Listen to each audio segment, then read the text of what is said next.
Como anda o mercado imobiliário baiano? Quais foram os números alcançados e o que esperar para os próximos meses? No ADMcast de hoje a gente conversa com o analista Fábio Tadeu Araújo, que vai nos dar um panorama de como está o mercado. Já já, fique com a gente.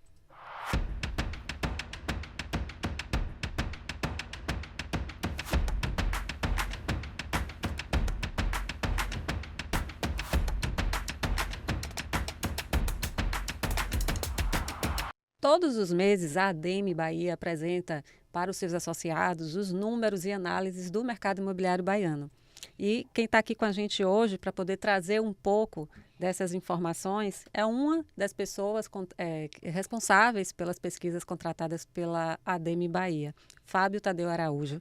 Ele que é economista, professor, CEO da Brain Inteligência Estratégica. Seja bem-vindo, Fábio. Muito obrigado, Camila. É um prazer estar aqui com você e com toda a audiência da ADM Bahia. Você veio a Salvador para apresentar a mais recente pesquisa que traz os dados do primeiro trimestre, né? Correto, né? Nós vamos falar do início de 2025 e vamos falar de coisas muito positivas aqui do mercado imobiliário de Salvador e região metropolitana. Maravilha. Antes de entrar no mercado baiano, vocês fazem pesquisas em praticamente todos os estados do país. Como é que está o mercado imobiliário nas praças, de um modo geral? Olha, 2025, a despeito desse aumento da taxa de juros, começou muito bem. Né? Nós fazemos os dados imobiliários nacionais para a CEBIC, a Câmara Brasileira da Indústria da Construção, que significam os dados oficiais do Brasil de mercado imobiliário, e atestamos, em termos médios, uma alta de 15% nos lançamentos e uma alta de quase 20% nas vendas nesse primeiro trimestre.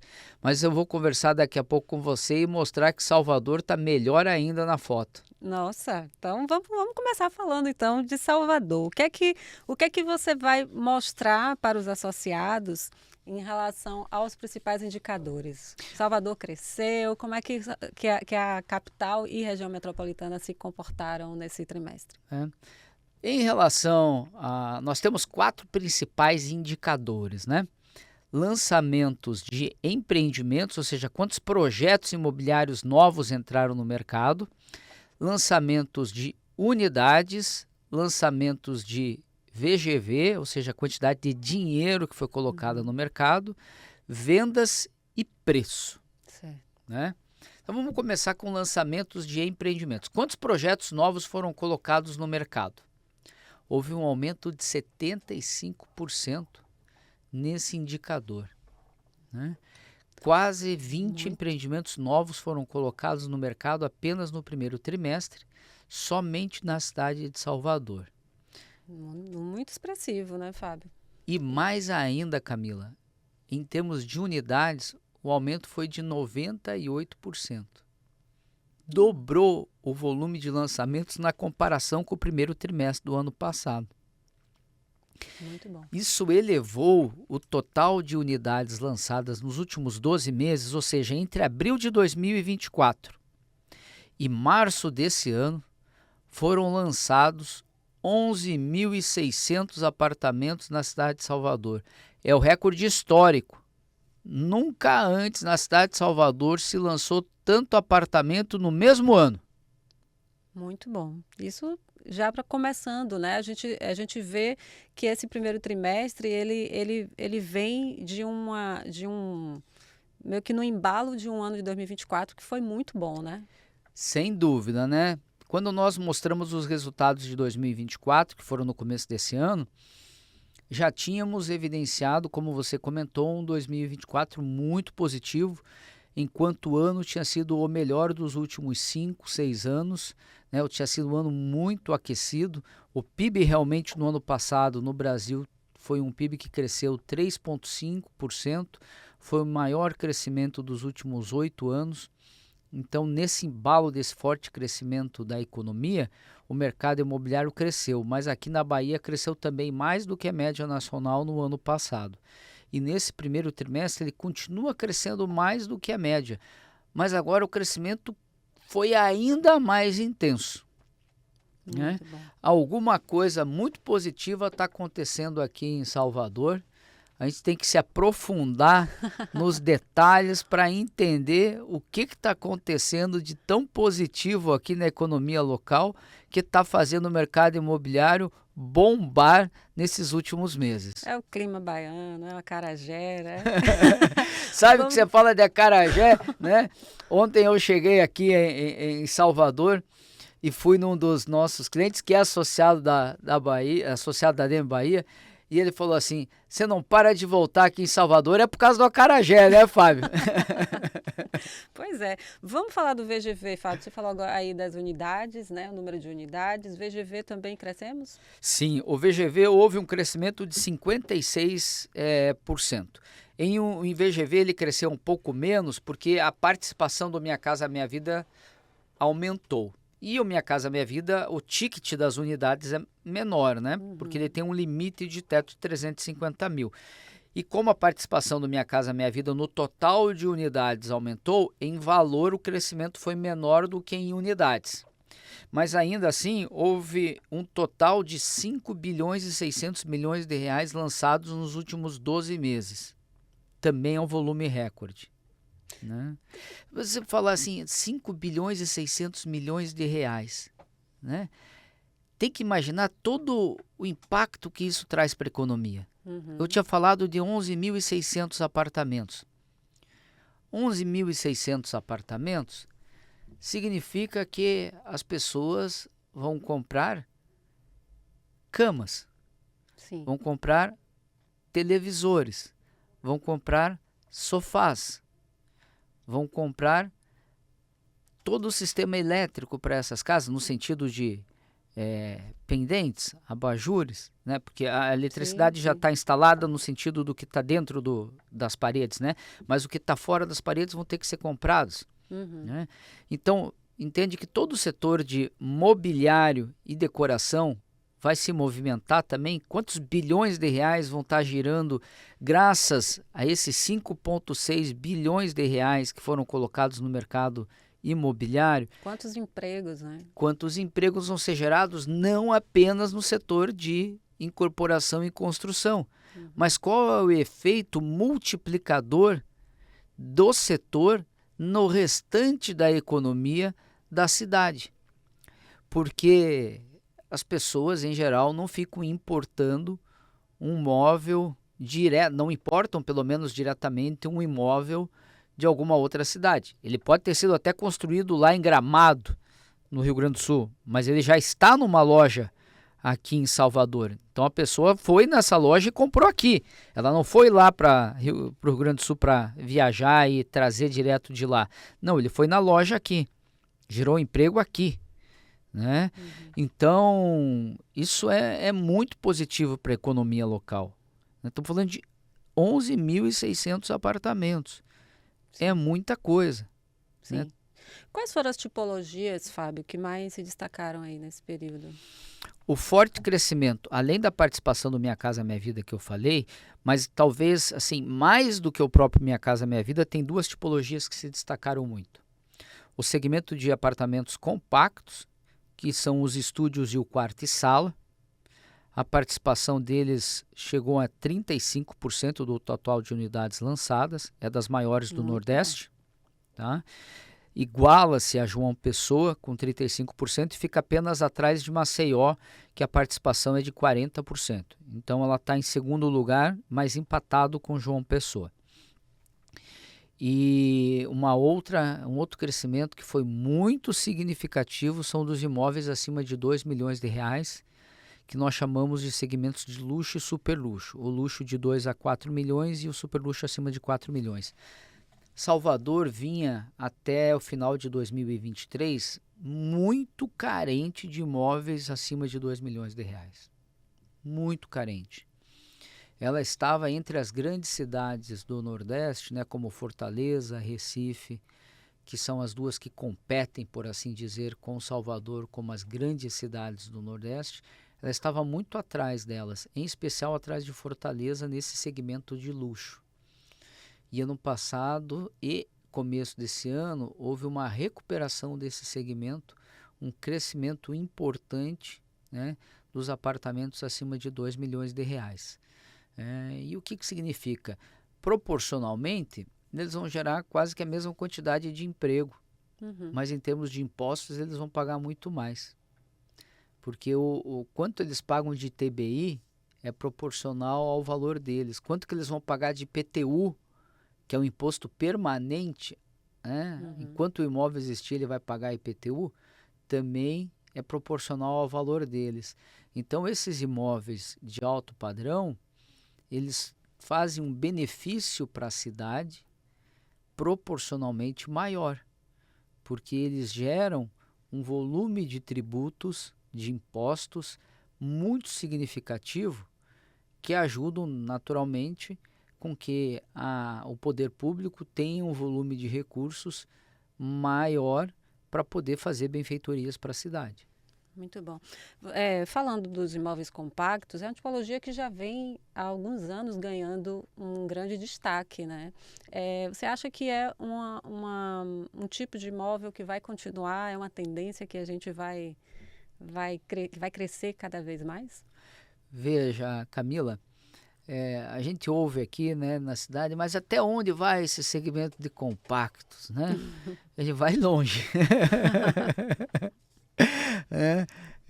Por que ele vai longe? São alguns motivos, né? O primeiro motivo é porque tem comprador. E o comprador em especial, é o investidor que enxerga a oportunidade de alugar esses imóveis por uma quantidade gigantesca de turistas, sejam executivos, sejam turistas de lazer, que frequentam Salvador o ano inteiro. Não é só no carnaval, né? Fica essa conversa, né, de que Salvador só tem turismo no carnaval. Quem disse isso? É que no carnaval o volume é tão grande, mas tão grande, que a cidade fica absurdamente lotada, que aí ao longo do ano compara-se com o carnaval. É uma comparação equivocada. É como querer comparar com o Réveillon, que no Brasil inteiro fica absurdamente lotado.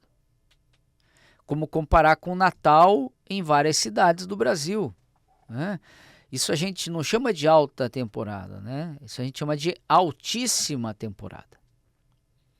E Salvador tem uma que outras cidades normais não têm. Então, assim, Natal e Ano Novo são feriados que o Brasil inteiro tem de maneira lotada. Carnaval, as cidades enchem, mas Salvador lota. Então é algo que Salvador tem de maneira especial. E não dá para comparar o turismo ao longo do ano com o carnaval. Tem que ser comparado com outras cidades. E Salvador, por exemplo, na comparação com João Pessoa, na comparação com Maceió, na comparação com Aracaju, na comparação com Recife, tem muito mais turismo do que essas cidades durante o ano inteiro.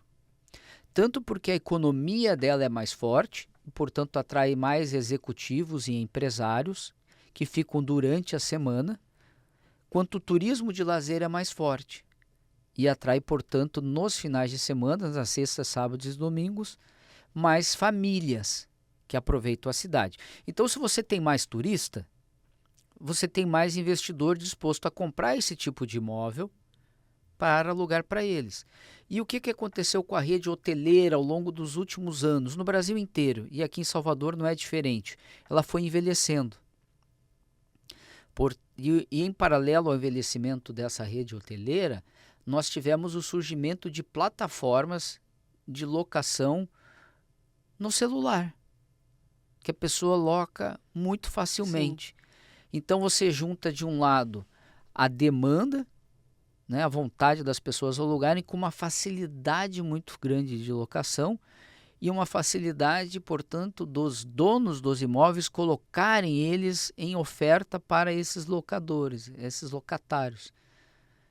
Isso significa uma demanda muito forte, com uma facilidade. Então, essa oportunidade numa cidade como Salvador é fantástica. Significa que o mercado de compactos vai continuar crescendo muito. Enquanto essa cidade de Salvador tiver turista e tiver essas praias maravilhosas e tiver essa atratividade tanto na economia quanto no lazer, o mercado de compactos vai continuar crescendo. Vamos falar dos bairros. Quais foram os bairros que se destacaram na capital, Fábio? Agora nós tivemos um pouco de diferença do que nós vínhamos tendo, né? A gente sempre vinha tendo Horto, Caminho das Árvores, que são os grandes bairros de classe média alta e alta. Agora, com o surgimento novamente do Minha Casa Minha Vida, o ressurgimento do Minha Casa Minha Vida na cidade, que estava lá mais na região metropolitana, nós voltamos a ter bairros como Mussurunga, por exemplo, que era um bairro que eu, particularmente, que venho aqui 4, 5 vezes por ano, mal ouvia falar. Né? Foi de longe o bairro que mais lançou. Mais de 20% dos lançamentos nesse primeiro trimestre foram no Mussurunga. A Armação foi um bairro muito destacado e em classe média e média alta, Costa Azul e Rio Vermelho se destacaram. Outros 2 bairros que têm também uma classe média e média alta foram Ondina e Pituba. E em bairro de classe alta, Caminho das Árvores. Bom, Salvador vem apresentando aí nas últimas pesquisas um baixo estoque e junto a isso um estoque de unidades relativamente novas, né, recém-lançadas. Isso continua? Como é que está o estoque na capital? Veja, como o volume de lançamentos cresceu ao longo dos últimos 12 meses, em termos absolutos o estoque cresceu. Mas como a velocidade de vendas está muito alta, o tempo que esse estoque precisa para acabar continua muito baixo. Né? Hoje, se ninguém lançasse mais nenhum apartamento na cidade, em cerca de 9 meses nós não teríamos mais nenhum apartamento novo à venda. É um período muito pequeno, né? Se nós, por exemplo, fôssemos comparar a um período de 8 anos atrás, durante aquela crise do impeachment da Dilma. Né?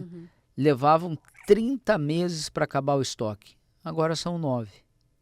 Né? 25% daquele período. É muito rápido. Sim.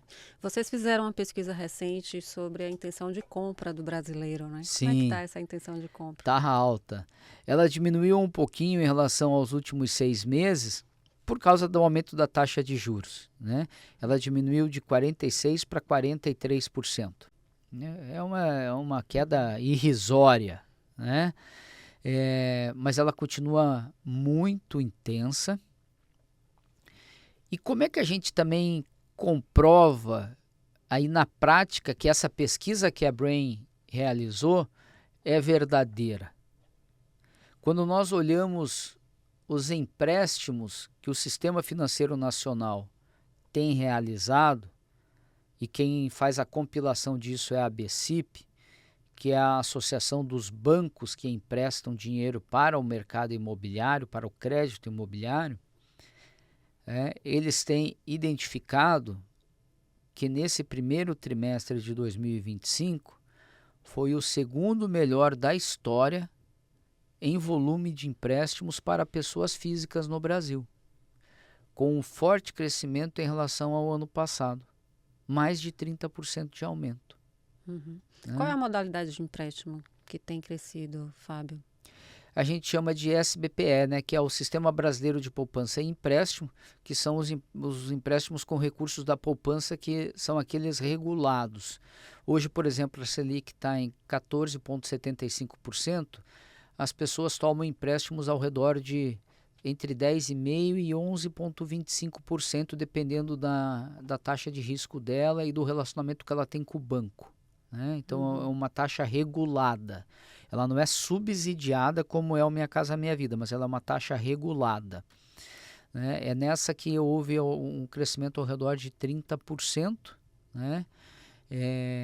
Que a gente chama de empréstimos de poupança nesse SBPE, que é o Sistema Brasileiro de Poupança e Empréstimo. O brasileiro está tomando empréstimo também com a FGTS? Também muito, né? No FGTS a gente tem dois tipos de tomada de crédito, né? Você tem aquele que o brasileiro utiliza o FGTS para comprar qualquer tipo de imóvel, né? Uma pessoa que está lá sendo, né, utilizando os seus 30, 50, 100, 150 mil para comprar o imóvel, lembrando que tem que ser o primeiro imóvel que a pessoa está comprando, né? Ou que ela já tem que ter passado X anos para comprar o novo imóvel, né? Se não me engano, no mínimo 5 anos para comprar o outro imóvel, daí ela pode voltar a usar o FGTS. Mas o grosso é o recurso do Minha Casa Minha Vida. Esse ano os recursos do FGTS para o Minha Casa Minha Vida devem atingir cerca de 125 bilhões de reais. Vai ser o maior volume da história, né? Nossa. Isso deve financiar entre 450 e 500 mil unidades com recursos do FGTS. Dependendo do ticket dessas unidades, pode chegar ao redor de 520, 550 mil unidades. A gente não tem como ter certeza, porque as unidades financiadas podem ter ticket maior, né? Preço maior ou preço menor, né? Então, a gente não sabe de antemão se vão ter, na média, 220, 250, 280 mil reais o preço médio delas. Quanto maior o preço médio, menos unidades vão ser financiadas. Quanto menor o preço médio, mais unidades vão ser financiadas. Então não dá para ter certeza. Mas em termos de volume de recursos, esse ano é o volume recorde de recursos do FGTS disponível para o financiamento de casas. Casas que eu digo, né, imóveis, né, apartamentos ou casas. Sim. Voltando para a intenção de compra do brasileiro, qual é o perfil desse brasileiro que quer comprar um imóvel, Fábio? É mais velho, é mais jovem? É mais jovem, né? Existe aquela lenda de que jovem não quer comprar imóvel, mas é lenda, viu, Camila? É lenda? É lenda. O jovem quer comprar, ele quer sair da casa dos pais, ele quer sair do aluguel, ele quer casar, né? Então, quem tem até 30 anos é quem mais quer comprar imóvel. Entre 25 e 30 anos é o grande percentual de quem quer comprar imóvel, é aquele que a gente chama de geração Z. E a geração X, que vai até aí aos 38 anos, também é a segunda que mais quer comprar imóvel. E por quê? Porque essa é a geração que está saindo da casa dos pais, que está casando e que está tendo filhos.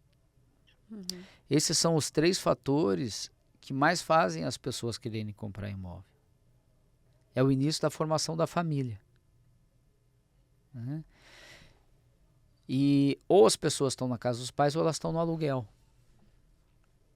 Ou elas estão no imóvel pequeno e querem um imóvel maior para poder ter o primeiro ou ter o segundo filho. Então são fatores que mexem muito com as pessoas, né? Que impulsionam elas a quererem melhorar de vida. A gente costuma brincar, né? Você junta os sapatos. Se você junta os sapatos, você tem 2 rendas e só uma conta para pagar, né? Ao invés de você ter que pagar 2 contas de luz, 2 contas de água, 2 condomínios, agora você tem 2 salários para pagar um condomínio, uma conta de água, uma conta de luz. Sim. E isso possibilita com que você consiga, ou esse casal, né, consiga pagar mais facilmente o financiamento.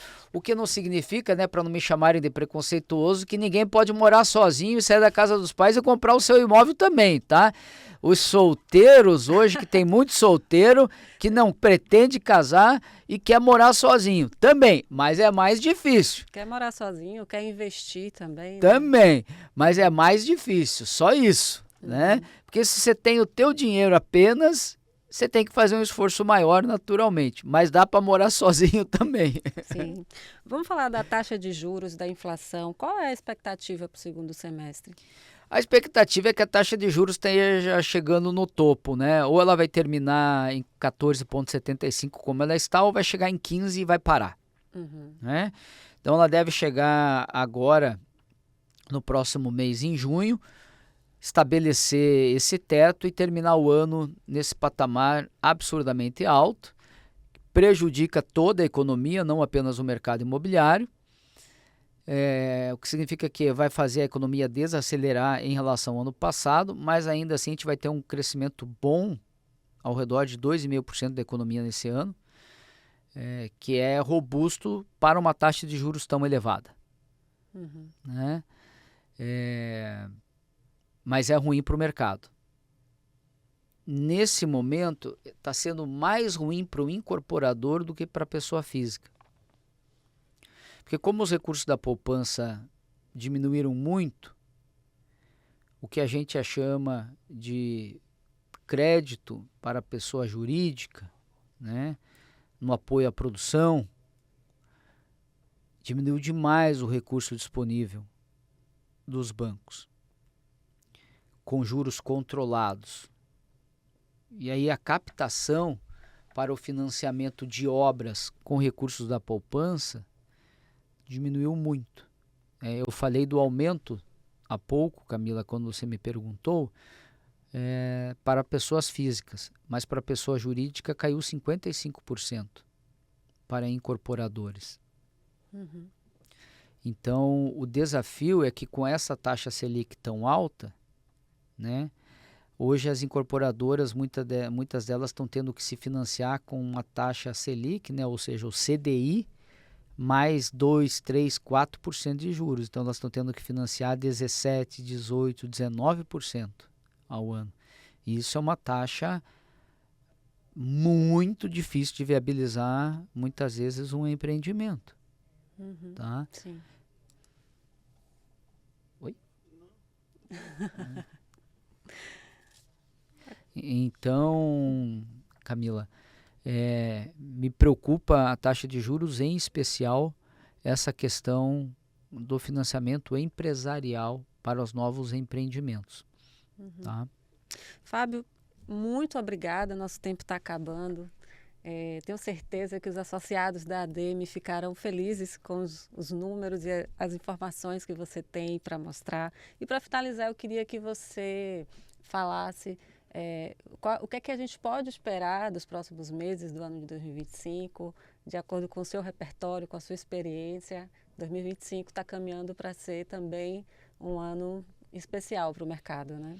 Sem dúvida, né? Veja, nós imaginávamos que 2025 ia ser um ano mais difícil, né? Mas como ele começou muito aquecido, por mais que nós tenhamos ao longo do ano um crescimento menor do que foi esse primeiro trimestre, não tão forte quanto foi esse primeiro trimestre, o que a gente chama de carregamento do crescimento do primeiro trimestre para os outros, né, em economia, vai fazer com que o ano continue sendo positivo. Porque um crescimento de 100% no primeiro trimestre, em lançamentos, teria que ter uma queda muito forte nos demais para fazer com que o ano fosse ruim. Então, eventualmente, o ano pode terminar com um aumento de 15%, 20%, mas ele vai terminar positivo, porque o primeiro trimestre foi muito bom. Maravilha. Esse foi o ADEMecast, o videocast que te conecta com o mercado imobiliário baiano. E se você quiser saber mais informações do setor, você pode acessar as redes sociais da ADEME, que aparecem aqui na tela, ou o site ademe-ba.com.br. Obrigada e até a próxima.